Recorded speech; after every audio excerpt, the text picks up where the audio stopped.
నేటి జీవనంలో ఎన్నో రకాల ఒత్తిడులకు గురవుతూ ఉంటాం. దుఃఖము అనేది అన్ని చోట్ల ఉంటుంది, కానీ దుఃఖ నివారణగా ఉంది అనే విషయం తెలియకుండా అరగలిసి అశాంతికి గురి అవుతుంటాం.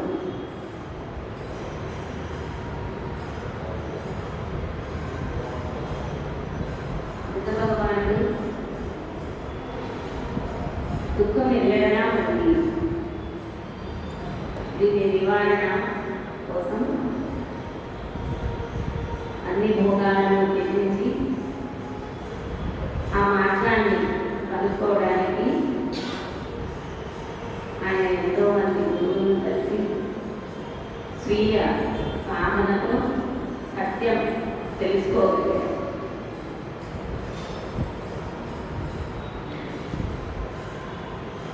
దుఃఖం ఎందుకు? దుఃఖం ఉంది అని దుఃఖంతో పాటు దుఃఖ సముదాయం కూడా ఉంది. అంటే తృష్ణ, విపరీతమైన కోరికల వల్ల దుఃఖ సముదాయం ఏర్పడుతుంది. మరి దుఃఖానికి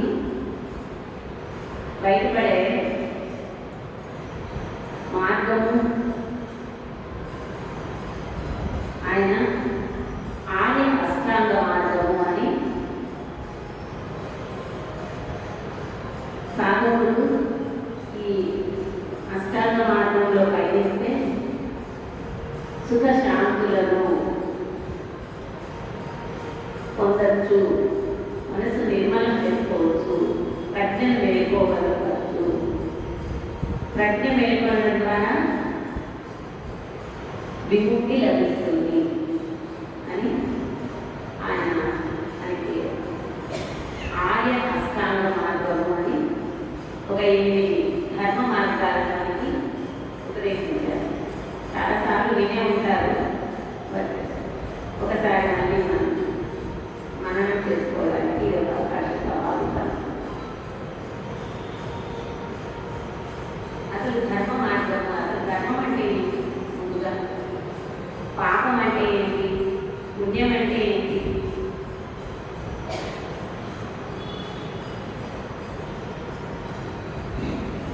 సత్య మార్గంలో ప్రయాణించడం.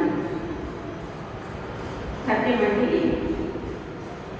ఇవన్నీ వాటి యొక్క అర్థాలు, అంతరార్థాలు అవగాహన అయితే ఏది పాపము, ఏది పుణ్యం, ఇవన్నీ కూడా మనకి ఈ అష్టాంగ మార్గాల ద్వారా బుద్ధ భగవానుడు ఇచ్చినటువంటి ఈ సందేశం దుఃఖం నుంచి విముక్తి పొందడానికి ఈ మార్గాలు, 8 మార్గాలు చాలా అవసరం.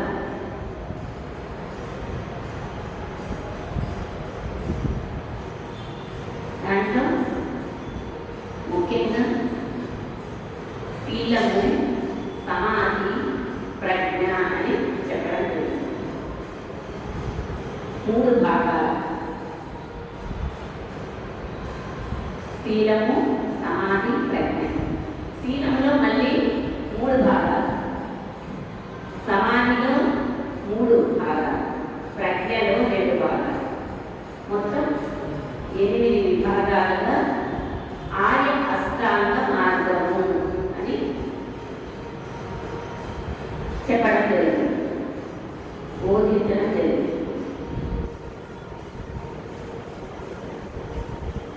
శీలంలోని 3 విభాగాలలో మొదటిది సమ్మా వాచ. సమ్మా లేదా సమ్యక్ లేదా సరైన, పాలి భాషలో ఒకటి, సమ్యక్ అంటే ఒక సంస్కృతమే, సరైన అంటే తెలుగు, సరైన వాక్కు.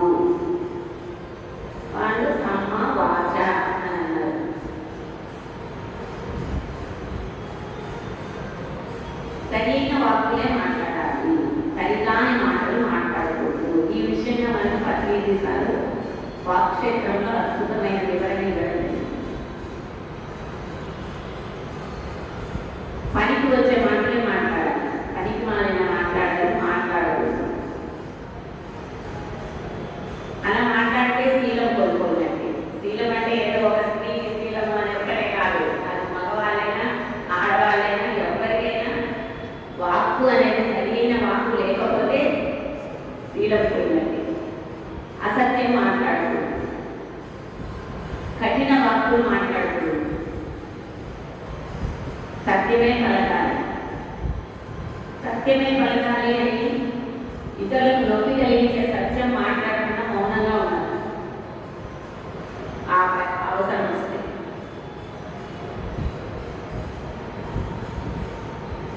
అలా మన మాటలతో ఇతరుల హాని కలిగించే విధంగా మనం మాట్లాడదు.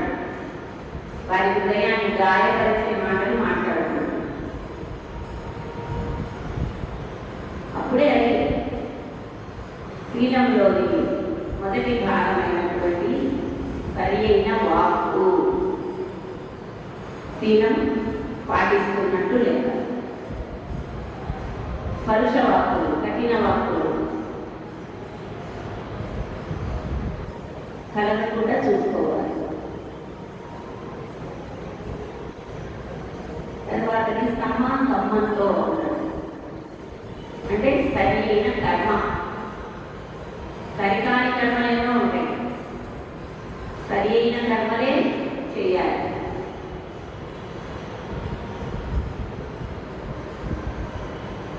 దొంగతనం చేయకూడదు. శరీరంతో కానీ మాటలతో కానీ మనోవాక్కాయాలతో ఎవరిని హింసించే పని చేయకూడదు. అలా చేస్తే కూడా శీలం పాటించాలంటే ఎంత అవుతుంది.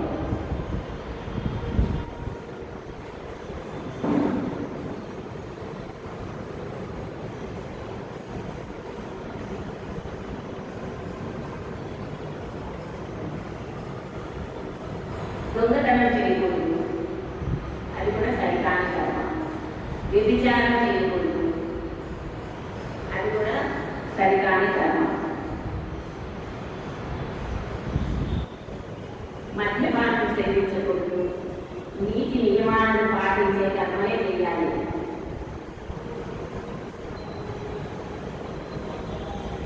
నియమ పాలన అనేది చాలా అవసరం. నైతిక జీవనం ఇదే శీలం కిందకే వస్తుంది. చాలా నిజాయితీగా ఉంటాయి పనులే చేయాలి. చాలా నిజాయితీ పడుతుంది. ఎందుకంటారు ఆయన యొక్క స్వభావం శీలం పాటిస్తున్నట్టు లెక్క.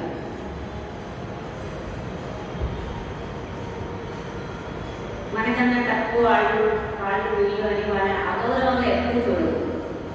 ప్రతి ఒక్కరిని గౌరవంగానే చూడగలగడం కూడా అది సరైన కర్మగానే అవుతుంది. అందరి పట్ల దయాపూర్వకంగా ఉండాలి, అది చాలా ఇంపార్టెంట్. దయ లేకుండా చేసే కర్మలన్నీ కూడా శీలం కిందికి రావు, శీలం పాటిస్తున్నట్టు కాదు. అందువల్ల ఈ కర్మలన్నీ కూడా ఏ కర్మ అంటేనే సంస్కృత వర్డ్. తెలుగులో పని, యాక్షన్ మనం చేసేది. అంతేగాని మనం అనుకున్న నా కర్మ నా విధి అని కాదు అర్థం. కర్మ అంటే మనం చేసే పని. ఆ పని ఎలా ఉండాలని చెప్తున్నాను? సరైన కర్మగా ఉండాలి తప్ప సరికాని కర్మలుగా ఉండకూడదు. ఏ ప్రాణికి మనోవాక్కాయముల చేత హాని కలిగించే విధంగా మనం అటువంటి కర్మ చేయకూడదు. మత్తు పదార్థాలు సేవిస్తే అది సరికాని కర్మ అని ఎందుకన్నారు? వాడికి వాడు హాని చేసుకుంటాడు.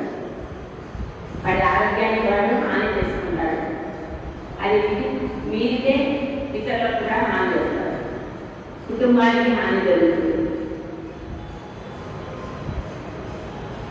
ధనమంతా వృధా చేసి హాస్పిటల్ పాలై కుటుంబానికి కూడా అన్యాయం చేసినట్టు అవుతుంది. అటువంటి కర్మలు సరికాని కర్మలు. తర్వాతది వెరీ ఇంపార్టెంట్, ఆజీవం అంటే సరి అయిన జీవనోపాధి. సరికాని జీవనం కాదు, సరి అయిన జీవనం జీవించాలి. జీవనోపాధి అన్నారు అంటే మనం జీవించడానికి సంపాదించే ధనము అది సరైనదిగా ఉండాలి. నీతి నియమాలను తప్పి లంచం తీసుకునేటువంటి సంపాదన ఇవ్వకూడదు. అధిక వడ్డీతో ఇతరులకు ఇబ్బంది కలిగించి వాళ్ళని ఇబ్బంది పెట్టి చేసే సంపాదన ఇవ్వకూడదు. న్యాయార్జితమైన సంపాదన ఉండాలి. ఎగ్జాంపుల్కి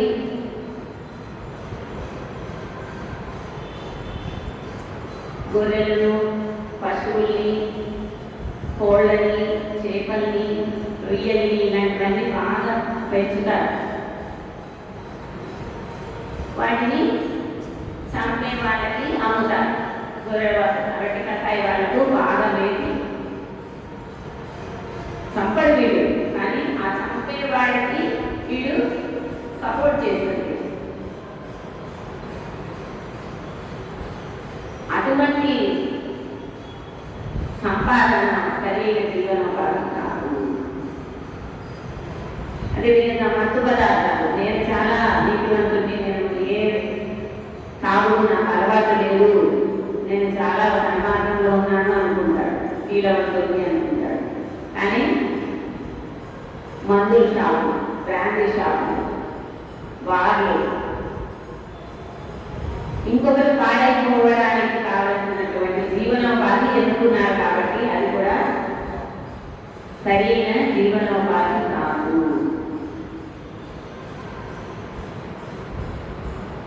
అదేవిధంగా మత్తు పదార్థాలు ఇవన్నీ మనం అమ్ముకుంటూ ఉంటారు. ఎంతో మంది యువకులు నాశనం అయిపోతూ ఉంటారు. అటువంటి జీవనోపాధి కూడా సరైన జీవనోపాధి కాదు. అటువంటి జీవనోపాధి వల్ల సంపాదించిన సొమ్ము దానం చేసినా ప్రయోజనం ఉండదు.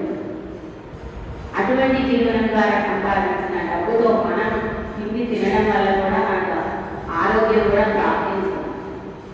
మూల్యం చెల్లించుకోవాల్సిందే అనారోగ్యం. అందువల్ల ఆజీవ అంటే సరి అయిన జీవన ఉపాధి కలిగి ఉండాలి తప్ప సరికాని జీవనోపాధి అనే దాంట్లో మనం ఉండకూడదు. లంచం తీసుకునే ఉద్యోగాలు కావచ్చు, వాటి వల్ల సంపాదన, ఇవన్నీ కూడా సరికాని జీవనోపాధి. ఇది చాలా ఇంపార్టెంట్.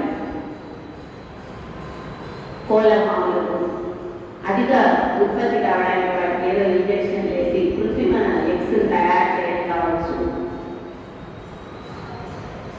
ఆవులను వాటికి కూడా కృత్రిమంగా ప్రోడక్ట్ తీయడానికి, పాలు పెరగడానికి ఇంజక్షన్స్ వేయడం కావచ్చు. అంటే ఇంకొక ప్రాణిని హింసించి దాని ద్వారా అధిక ఆదాయం పొందాలన్నటువంటి ఉపాధులు ఏవైతే ఉన్నాయో జీవనోపాధులు, అవన్నీ కూడా సరికాని జీవనోపాధులు. అలాంటి ఉపాధి అనేది శీలము పాటించినట్లే. ఇది శీలము కిందికి ఈ 3 వస్తాయి. ఏవేవి? సరైన వాక్కు, సరైన కర్మ, సరైన జీవనోపాధి. ఈ 3 పాటిస్తే మనం శీలంలో ఉన్నట్టు. అది ఎవరికైనా, ఒక స్త్రీకి అని కాదు, ఎవరికైనా ఆ గుణాలు అవసరం.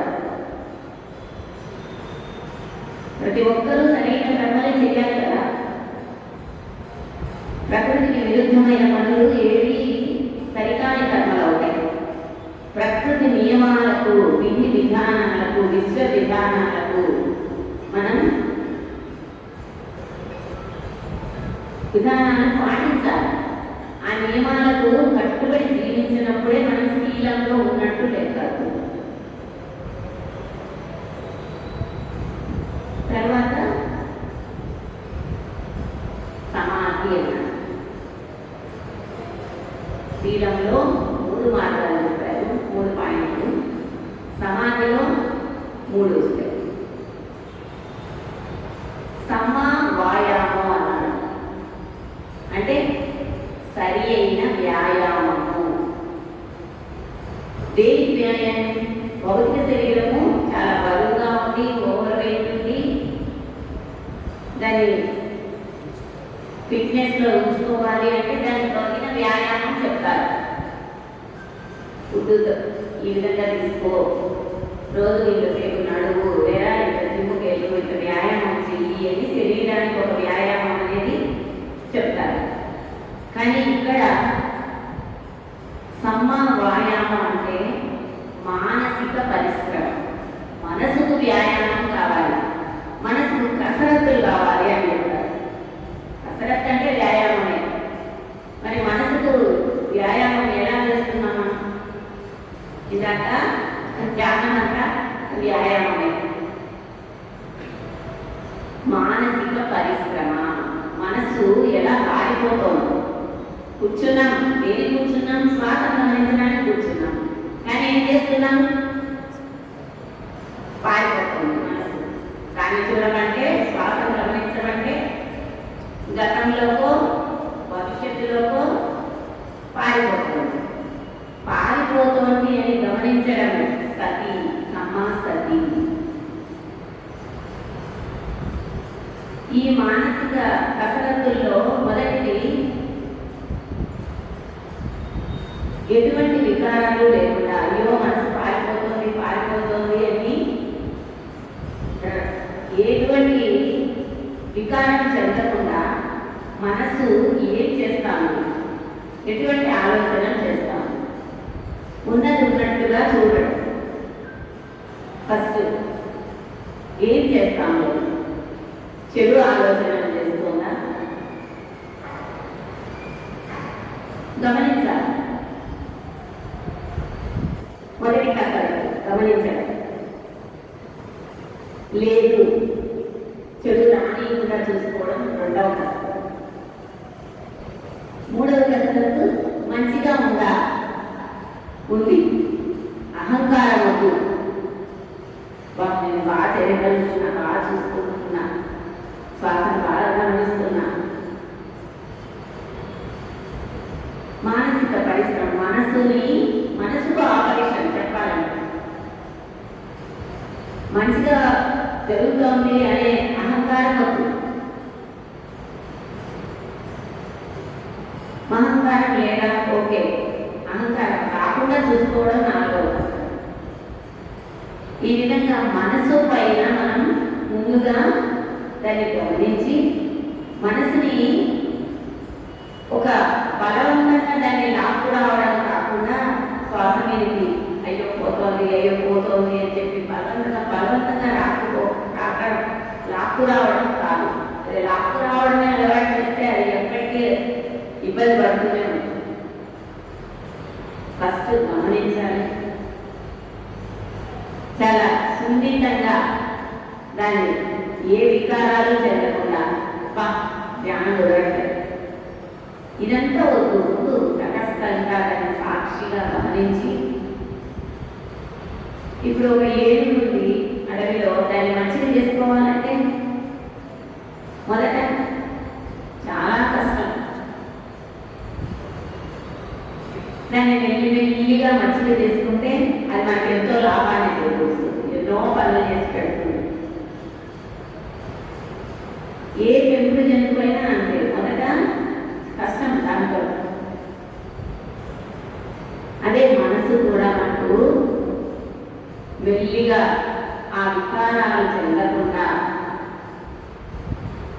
వాటి పట్ల రాగము వద్దు, ద్వేషము వద్దు. ద్వేషము అంటే అయ్యో అని బాధపడ్డాను, నాకు కుదరట్లేదే అని బాధపడ్డాను. బాగుంది, ఈరోజు బాగా జరిగింది, అయ్యో ఈరోజు జరగలేదు, నిన్న బాగా విశ్వశక్తి ప్రవాహం జరిగింది, ఈరోజు జరగలేదు. కోరిక మళ్ళీ నిన్నటి రేపటి ఏది వద్దు, ఏది జరుగుతా ఉందో దానిని ఉన్నది ఉన్నట్లుగా యథాభూత దర్శనం అని చెప్తారు. అలా మెల్లిమెల్లిగా మచ్చిక చేసుకొని పోతోంది, మనసు మారిపోతుంది అని గుర్తించిన వెంటనే మళ్ళీ మనం శ్వాస మీదకి రాగలుగుతాం. అక్కడ అలజడి ఏంటి, వికారం పొందింది, శ్వాస మీదకి వచ్చినా ఎక్కువసేపు నిలవదు. అలా ప్రశాంత చిత్తంతో, నిర్మల చిత్తంతో సతి, సమ్మా సతి, సమ్మా వ్యాయామం, మనస్సు పరిశ్రమించం. రెండవది సమ్మా సతి, శ్వాస లోపలికి వెళ్తుంది, శ్వాస బయటకు వస్తుంది. ఎలా ఉందో ఈ క్షణం అప్రమత్తతతో దానినే గమనిస్తాను. మనసు ఏంటి, మనసు మనకి మచ్చిక చేసుకుంటే అది మిత్రుడు, దాని పట్ల ద్వేషం పెంచుకుంటే అదే శత్రువు అయిపోతుంది.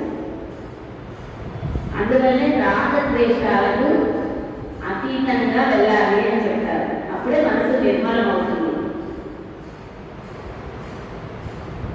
తర్వాత సమ్మా సమాధి. సతి అంటే దానితోనే ఉండడం, ఏదైతే చేస్తున్నామో దానితోనే ఉండగలగడం. సమ్మా సమాధి, సరైన సమాధి. ఏదైతే చేస్తున్నామో, భోజనం చేస్తున్నాం, భోజనం చేస్తూ ఏ టీవీలో ఏ దానిపైన ధ్యాస పెట్టి చేయడం కాదు. సమాధి అంటే ఏం లేదు, ఏకాగ్రత, ఒకదాని మీదే ధ్యాస ఉంచగలగడము. ధ్యానం చేస్తున్నాం, శ్వాస మీద ధ్యాస ఉంచాం, అది ఏ విధంగా ఉండదు, దానితోనే ఉండదు. తింటున్నాం, తినడం మీదే ధ్యాస ఉంచడం కూడా సమాధినే, సరైన సమాధి. నడుస్తున్నాం, ఒక కాలు ముందుకెళ్ళింది, ఒక కాలు వెళ్ళిపోతుంది, వెనక కాలు మళ్ళీ ముందుకెళ్తుంది, దాని మీదే ఉండడం. అంటే ఏ పని చేస్తుంటే ఆ పనిలో మనం మన గమనిక ఉండడం సరైన సమాధి. శ్వాస మీద ధ్యాస ఉంచుతున్నాం, ఆ సమాధిలోనే వికారాలు లేకుండా ఉండగలగడం సరైన సమాధి. ధ్యానం కుదరలేదే, కుదిరింది అని సంతోషపడటము, కుదరలేదు అని దుఃఖపడటము, అది సరైన సమాధి కాదు. యథాభూత దర్శనం, తటస్థంగా ఉండడం, ద్రష్టాభావాన్ని కలిగి ఉండడం, భోక్తాభావాన్ని వదిలిపెట్టడం. భోగించడము అంటే దీనికి ఒక కొటేషన్ చెప్పారు, సుఖ దుఃఖాలను అనుభవిస్తూ పోతే రాగము ద్వేషము కూడదు. అంటే సుఖం వస్తే పొంగిపోవడము, దుఃఖం వస్తే పొంగిపోవడము, అదే రాగద్వేషాలు. సుఖం ఇంకా కావాలి, కోరిక. ఆ రెండింటికి ఆగల అతీతంగా వెళ్ళినప్పుడు ద్రష్టాభావము, భోక్తాభావం పోయి సాక్షిభావం అంటే తటస్థ భావం. దీన్నే ద్రష్టగా ఉండడానికి అక్కడ ఏ వికారాలు లేవు. ముఖ్యంగా ధ్యానం కొత్త వాళ్ళకి కానీ మనం చెప్పాల్సింది అదే, కుదరలేదని కంగారు, కుదిరిందే అని ఓ అనేసి ఇది వద్దు, రాగము వద్దు, ద్వేషము వద్దు, ఉన్నది ఉన్నట్టుగా చూస్తూ రావడం. అది నెమ్మదిగా తగ్గిపోతూ వస్తుంది. ఎందుకంటే అవి రావడం కాదు, వచ్చే ఆలోచనలన్నీ కూడా బయటికి వెళ్ళిపోయి ఖాళీ అయిపోతాయి. కొంత ఉంది కొంగ చాలా కొంగ జపం చేస్తుంది. ఎంత కొంగ జపం అని అంటారు. కానీ అది యాక్చువల్గా సరైన సమాధి కాదు కొంగది. దాని లక్ష్యం ఏమిటి? చేపలను ఏదైనా దగ్గరికి వచ్చినా పెద్ద చేపలను పట్టుకోవడానికి దాని వ్యాపారం దాని ఉంటుంది. అంటే దానికి కోరిక ఉంది కాబట్టి అది సరైన సమాధి కాదు. అదే ఎలుక ఉంది, పిల్లి ఉంది. పిల్లి ఎలుక కన్నం దగ్గర దాని వ్యాసంతా కాంగా ఉంటుంది. ఎలుక ఎప్పుడు బయటకు వస్తుందా అనే కోరికేతో అది ఏదో పెద్ద సమాధిలో ఉన్నట్టుగా కాంగా ఉంటుంది. అది కూడా సరైన సమాధి కాదు. అలాంటి ధ్యాన స్థితిలో మనం ఉంటే అది సరైన సమాధి కాదు. ఏదైతే గమనిస్తున్నామో దాని మీదే ధ్యాస కలిగి ఉండడము, ఆ ధ్యాస పెట్టినప్పుడు ఏ వికారాలు చెందకుండా ద్రష్టాభావంతో ఉండడము, అది సరైన సమాధి. సమాధిలో 3 భాగాలు: సమా వాయామం, సమా సతి, సమా సమాధి. ఇకపోతే ప్రజ్ఞ, 3వది అసలైనది. ప్రజ్ఞ అనేది అష్టాంగ మార్గాల్లో అన్ని ఇంపార్టెంట్ ఏంటి?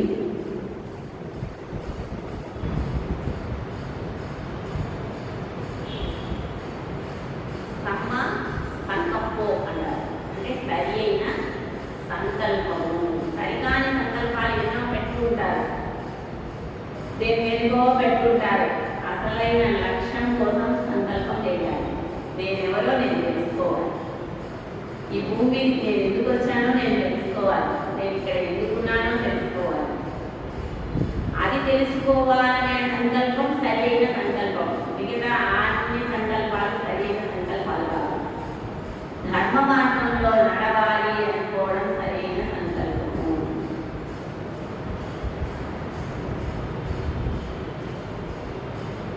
అటువంటి సంకల్పమే సరైన సంకల్పం. ఏదో పొందాలనే కోరిక, ఎవరికో ఏదో చెయ్యాలనే కోరిక,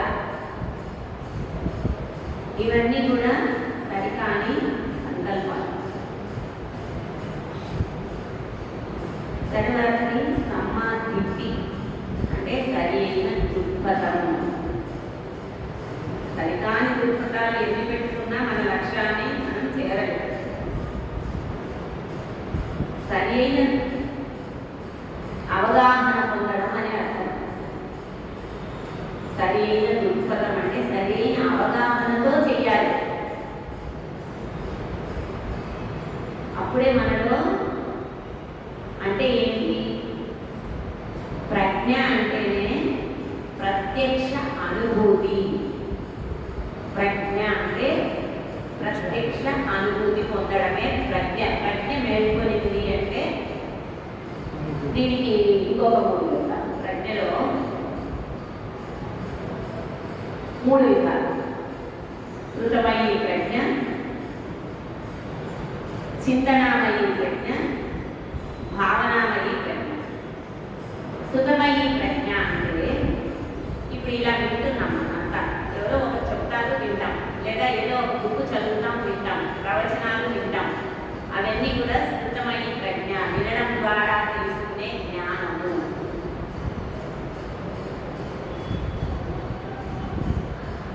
అక్కడ ఏం చెప్తున్నారు? ఇవన్నీ వింటూ వస్తాం. చెప్పాలంటే అవి జస్ట్ ఒక న్యూస్ లాంటివి. న్యూస్ వింటాం. దానివల్ల ఏంటి? తెలుసుకుంటున్నాం అంతవరకే. చింతనామయీ ప్రజ్ఞ, వింటాం. విన్నదాన్ని ఆలోచిస్తాం. మన లక్ష్యం చేరడానికి ఎంతవరకు మనం పెట్టచ్చు ప్రాక్టికల్గా అనే చింతన చేయడం. చింతకాలం ఆలోచించడం. ఆలోచించి ఒక నిర్ణయానికి వచ్చి ఆచరించడం, అనుష్ఠానంలోకి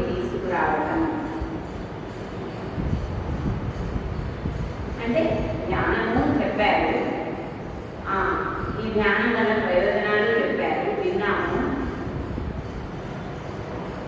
స్వీట్ ఉంది, తెలియదు అసలు కొత్త స్వీట్, అది ఎలా ఉందో తెలియదు, భలే ఉంది అని ఎవరో చెప్తారు, మనకు అర్థమవుతుందా? తింటేనే కదా తెలుస్తుంది.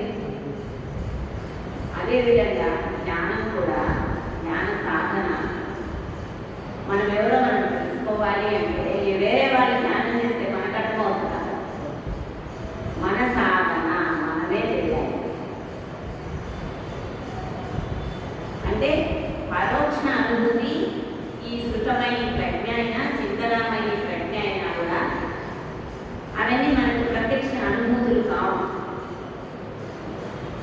మనము కూర్చొని మనం ధ్యానం చేస్తే మనకు కలిగే స్వీయ అనుభూతి ఏదైతే ఉందో అది భావనామయ్యి ప్రజ్ఞ.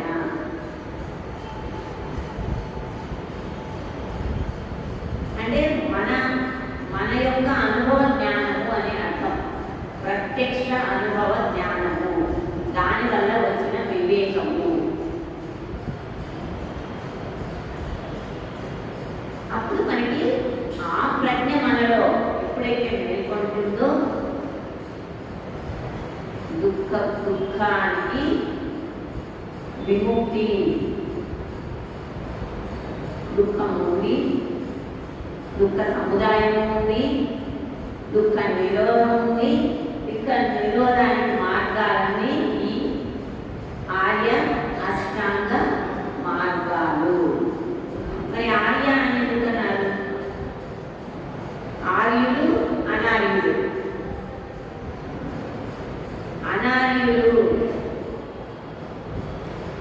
ఈ మార్గంలో నడిస్తే శీలము సమాధి ప్రజ్ఞ సాధన మార్గంలో నడిస్తే ఆర్యులు అవుతారు. ఒకప్పట్లో ఉత్తరాలు రాస్తుంటే ఎంతో అలా సంబోధించేవాళ్ళు ఆర్య అంటూ. ఆర్యులు అంటేనే ధర్మ మార్గంలో నడిచేవారు అని అర్థం, మనసును నిర్మలం చేసుకొని జీవించేవారు అని అర్థం. అందువల్లే ఆర్య అష్టాంగ మార్గం అంటే ఈ 8 ధర్మ మార్గాల్లో నడిస్తే అనార్యులు ఆర్యులు అవుతారు. మరి మనందరం కూడా ఆర్యులు అవ్వాలి కదా, శీలం పాటించాలి, సమాధిలో ఉండాలి, ప్రజ్ఞను మేల్కొల్పాలి. శీలం లేకుండా సమాధిలోకి వెళ్ళలేదు, సమాధి లేకుండా ప్రజ్ఞ రాదు, ఏకాగ్రత లేకుండా ప్రజ్ఞ ఎక్కడ వస్తుంది? అందువల్ల ఈ మూడు 8 అష్ట అంగ మార్గాలు అని బుద్ధ భగవానుడు చెప్పడం జరిగింది. ఇంకా ఒక వాక్యం చెప్పారు. ఇంకా చాలా అక్కడ ఎవ్రీడే కొన్ని కొటేషన్స్ రాశారు, అందులో గుర్తున్నవి చూద్దాం. సుఖ దుఃఖాలను అనుభవిస్తూ పోతేనే రాగద్వేషం ఉంటుంది. అంటే ఇలా చెప్తుంది, సుఖం దొరికింది పొంగిపోవడం, దుఃఖం వచ్చింది కుంగిపోవడం, ధ్యానం బాగా కుదిరింది ఓరి ప్రవాహం, ఈ రోజు బాగా ఎనర్జీ వచ్చింది రేపు రాలేదు కుంగిపోవడం. వచ్చినా రాకపోయినా ఉన్నది ఉన్నట్టుగా చూడడమే మెయిన్గా. మనకి ఈ విశ్వ విధానం అంతా కూడా ఉన్నది ఉన్నట్టుగా చూడలేదే దుఃఖం,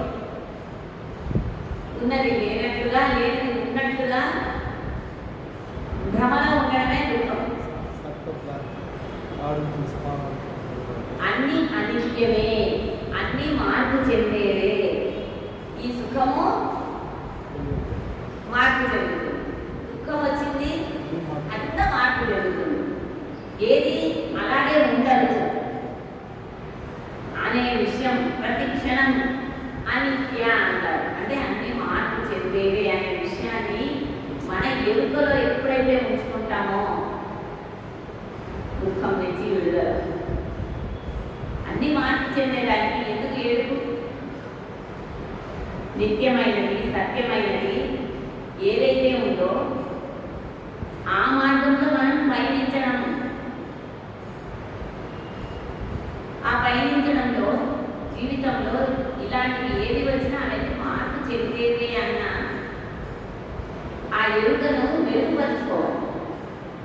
ఎరుక కోల్పోయినప్పుడే మనకు దుఃఖం వచ్చింది. వెంటనే అనిత్య అనుకోమంటారు. అంటే ఇది కూడా మార్పు చెందేదే, శాశ్వతంగా ఉండేది కాదు. ఫర్ ఎగ్జాంపుల్ ధ్యానం చేసుకుంటాము, ధ్యానంలో కాలు నొప్పి వచ్చింది, శ్వాస గమనిస్తున్నాం, కాలు నొప్పి వచ్చింది, శ్వాస మీద ధ్యాస పోయింది, నొప్పి నొప్పి నొప్పి. మనసు ఎక్కడికి వచ్చింది? పారిపోయింది, నొప్పి పైకి వచ్చేసింది, శ్వాస నుంచి పారి ఇక్కడికి వచ్చింది. నొప్పిని అనిత్య అంటే అది కూడా మారిపోతుంది, నేను శ్వాస మీదకి వస్తాను. కాసేపటికి నిజంగానే నొప్పి ఆ తీవ్రత ఉండదు, అంటే మారిపోయింది కదా. నెక్స్ట్ డే ధ్యానం చేస్తున్నాను, అక్కడే నొప్పి రాదు. దాన్నే వాళ్ళు ఏమంటారు, జ్ఞానాన్ని కూర్చునే ముందు అధిష్టానము అని చెప్పారు. అంటే ఒక దృఢ నిశ్చయం చేసుకోవాలి. ధ్యాన సమయంలో ఏమి జరుగుతున్నా దాన్ని ద్రష్టాభావంతో నేను గమనించాలి. అంటే ధ్యాసని ఒక్క నిమిషం పాటు ఆ నొప్పిని గమనించినప్పుడు మన ఎనర్జీ అంతా అక్కడికి వెళ్తుంది. శక్తి క్షీణతే కదా నొప్పులు. ఎప్పుడైతే ఆ శక్తి క్షీణ ప్రదేశానికి గమనించిందో ఆటోమేటిక్గా అది మారిపోతుంది, చెయ్యగా చెయ్యాలి.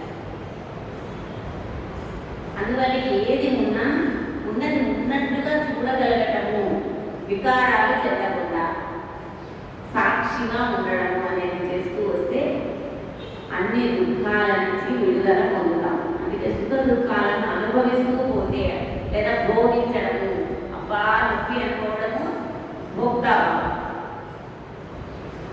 అలా కాకుండా సుఖ దుఃఖాలను దర్శిస్తూ పోతే రాగద్వేషాలు వాటంతట అవే మార్పు చెందిపోతాయి, తొలగిపోతాయి. అందువల్ల ధ్యానం చేస్తే సర్వరోగ నివారణ అని కూర్చుంటారు. అలా మెల్లిగా వికారాలు చెందకుండా దర్శిస్తూ పోవడం రావాలి, భోగిస్తూ పోవడం రావాలి. భోగిస్తూ పోతే చెయ్యలేము.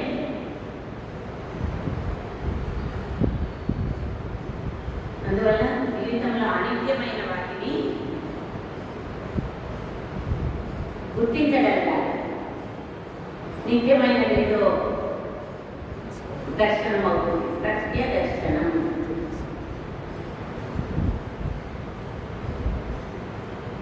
ఇంకా ఒక పాయింట్, శీలము సమాధి ప్రజ్ఞ అనేది గంగా యమున సరస్వతులు అని చెప్పారు. ఈ త్రివేణి సంగమం మనకి నిర్వాణ ప్రాప్తిని కలిగిస్తుంది అని చెప్పాడు బుద్ధ భగవానుడు.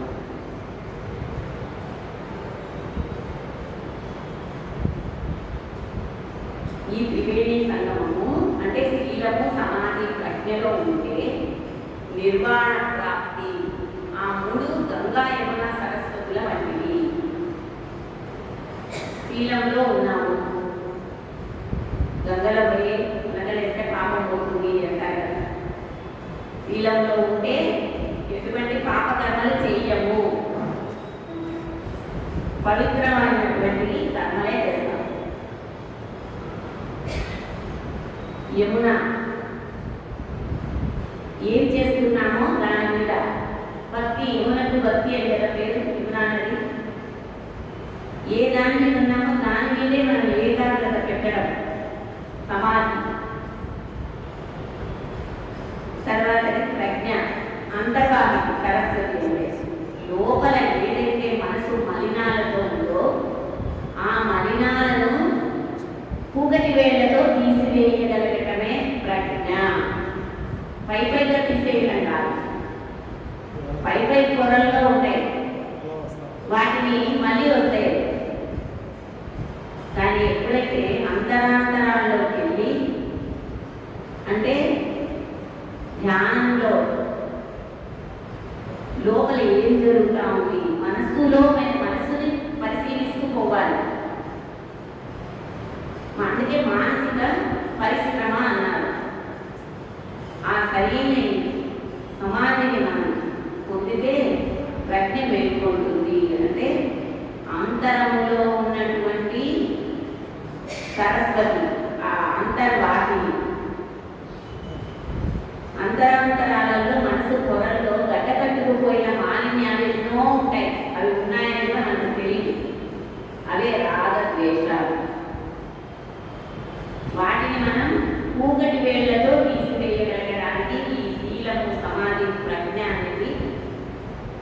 మనం ఈ అష్టాంగ మార్గాలను మన జీవనయానంలో పాటిస్తూ పోతే సత్య దర్శనం అవుతుంది, దుఃఖం నుంచి విడుదలవుతాము, దుఃఖ నివారణ జరుగుతుంది అని బుద్ధ భగవానుడు మనకి ఫైనల్గా ఆయన ఇచ్చిన లాస్ట్ సందేశం అపో దీపో భవ.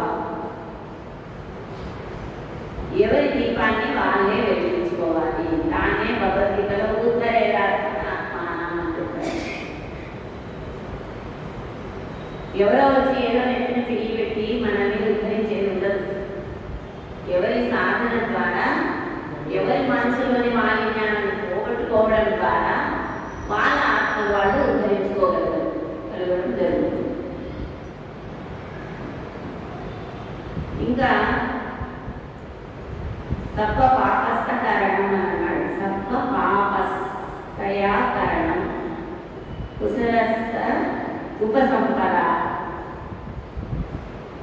అంటే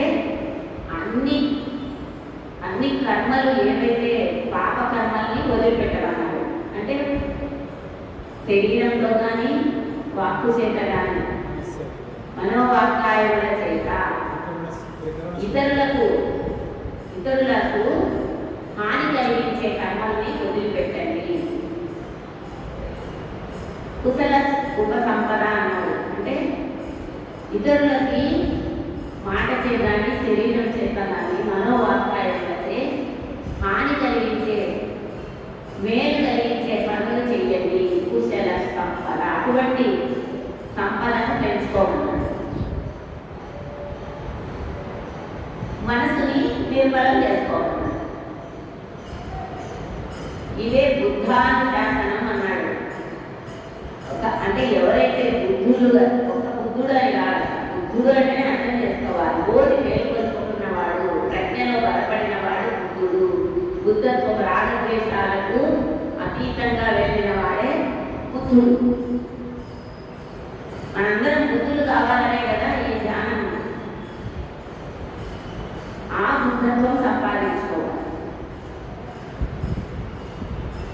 అప్పుడు మనసు నిర్మలమైతుంది. నిర్మల చిత్తం,